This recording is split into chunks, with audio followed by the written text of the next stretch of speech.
Good morning. Ngasi lewa numit ko. Lewa numit ki card message yung minara se lewa se number se 69 leire magi ngasi yo na number aduga color dana angang base na bibayay ko. Ado aham baza ko yi card ki message ki ngasi aduga I timing so hajara age ngasi yo na. Sidaki dum 3 cards katang log thosi ko. 1 2 3 ahum sedagi ama choose to biro ko hadi 1 se choose to sira natraga ani shuba se natraga ahum suba se ko ado ahamba ko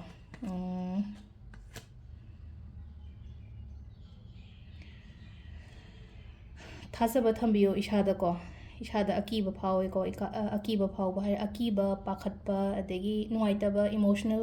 ketang low oiba ko to maina oina oi ko ngasi se ko adubu aina haje hai se ko haidi ai believe to biyo ko haidi believe to biyo aduga ishai thanda believe to haidi kashu to roi ko haidi emotionally down oiba se koina problem ma le lakpa matam da haidi potu oidraga de ko do yamna low feel oiba natraga wakhan do yam piction gi ba do mai changina ko ado kashu to roi matam na tum ahong porakani sida thani lai se ko tha se mangal pidra koida mangal piba haragadi hadi nungdangda mai kaika kem leite na khalase tha mangal se uragadi lambi do pidana khoina haidi aduduna sida ko hadi tha sina do masa mathanda mangal pirakani aduna kemta khanbi gono aingonda hoje aigi nuaitriba aigi apanba kari kra leiriba ko liba mayam se ko ani shuba sina mu ko hadi aigi ngasi gi oina haragadi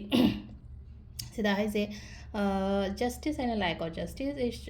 kainone hadi result kumba ngai ba leragadi ko ngasi gi oina di hadi aingonda aigi favor da lakpa chummagadi chummagadi ai mai pa pasine bisida haise ko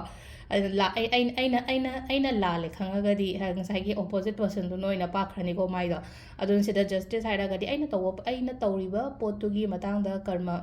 karma se hadi faragadi afaba result la fatragadi fataba la ina ko adu ma leijare aduga hadi ayet pa ka leragadi aina chummagadi aigi favor da lakani ko ahum subasina mu hadi mi punba khotpa khatang leigani ko ngasi se mi punba khotpa khara leigani gathering gumba khara piri ko aduga amana amuk pot imung da su pot chai changak pa yai ko hadi afaba pot haina haragadi masak thokpa pot kumba la o haibagi adugi sign ama su piri ko aduga timing sina ayuk ki pung 8 ga minute 13 tagina pung 1 ga minute 33 phawm lere dagi 2 ga minute 58 daina pung 3 ga minute 15 phawm lere dagi 3 ga minute 15 dagina sinungdang gini ko 3 ga minute 15 daina nipan ga minute 58 phawm lere du nungdang atheng bagina pung 10 ga minute 33 dagina pung 3 ga minute 18 phawm nongalamdai gi ko ahingi pung 10 ga keno dagi ko ado sida lere akogi